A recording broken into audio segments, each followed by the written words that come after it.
with everyone, basically. They don't want Israel to strike at Iran, but quite frankly, if it does, they'll condemn it. But they will maintain good relations both with Iran and with Israel. They can sell another reactor to Iran. I just think that that their view of it is they have an idea of what is foreign policy rationality, and American foreign policy, in many instances, falls outside of that notion. Peter White, Middle East Institute. On the Russian side, is there any sense that building on what you said about the Middle East maybe having a more secondary role in Russian foreign policy, is there a sense that the research reactor contract and the S-300s contract are more useful unfulfilled than completed, because the specter of those contracts ever being fulfilled maybe allow Russia to gain concessions from the United States, maybe in Poland, or allow for a free hand in the Caucasus? Those are good questions. Now, I did not mean to say that the Middle East is of secondary importance to Russian foreign policy. In fact, I think it's very important, so important that they don't want any problems whatsoever. It's too delicate. In other words, you don't want to touch it because the whole thing might sort of fall apart on you.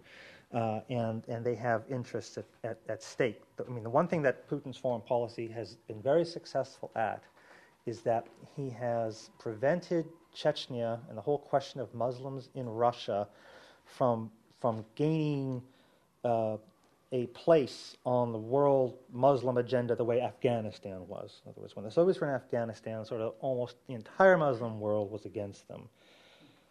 That's not been the case with Chechnya or the North Caucasus at all, and that I think is a success in Russia's foreign policy. And basically, the idea is that we're your friends. We are working with all of you. We support the Palestinians. We also support Israel, but that, in other words, we're behind all the Muslim causes. So clearly, the Chechens are the threat, are the exception. How could they, be against a government that's so, sensitive to Muslim issues? So that, I think, is as Dmitry Trenin and Alexei Malyshenko have indicated, everything that Russia does in the Middle East has to be seen through the lens of what does it mean with regard to Chechnya and the North Caucasus. In other words, that's what they have in mind, basically. So they don't want trouble.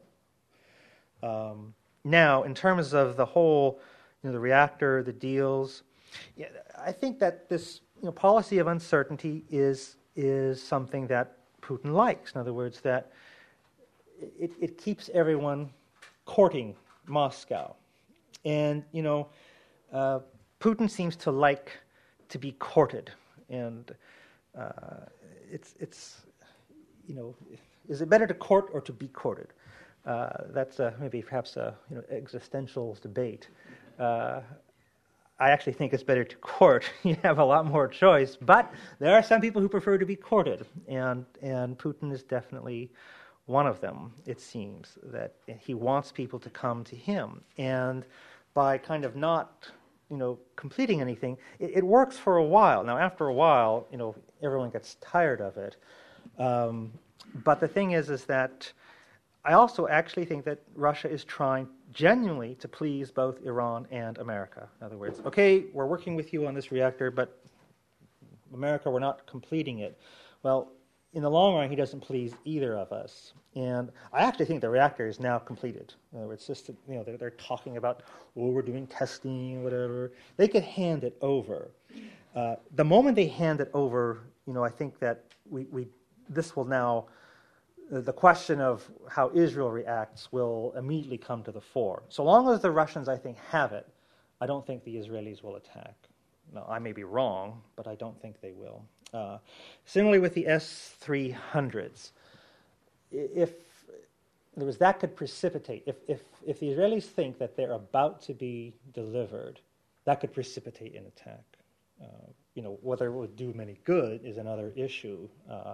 And so I think that the Russians, in fact, see themselves, their policy of prevarication is actually calming the situation. But, how long can you do this?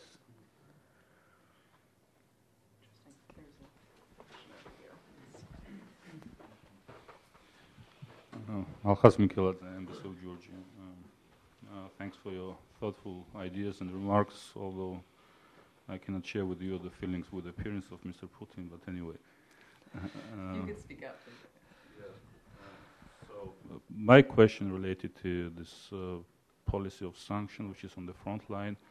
From the very beginning, Obama administration mentioned about importance of the reset button with Russia, and a number of officials underlined that there are some differences, but still we have to work on other issues. Do you think possible negative response of Russian Federation on the sanctions will influence reset button or not? And as a follow-up, what's the main expectation from the sanctions? Which is sanctions by themselves, they are an important part of diplomacy, but what's the expectation of the administration, what they are going to achieve with these sanctions? What do you think? That's a very, very interesting question, because we're spending an awful lot of diplomatic energy on trying to get a consensus on what the sanctions should be, when they should be imposed. But I'm not sure why things would change from the previous sanctions we've imposed. I don't think that Iranian policy is going to change. And I think that the Iranians basically understand we're not going to invade. And that even an attack on facilities, whether launched by Israel or the United States, that they can survive that. I also think that the nuclear issue is one of the very few issues that the Iranian government and the Iranian public actually agree on. I think that one of the things that I think is amazing, going to Iran and talking to Iranian Americans here, no matter how much they hate the Islamic Republic, I've never heard one yet who didn't defend Iran's right to atomic energy and talk about,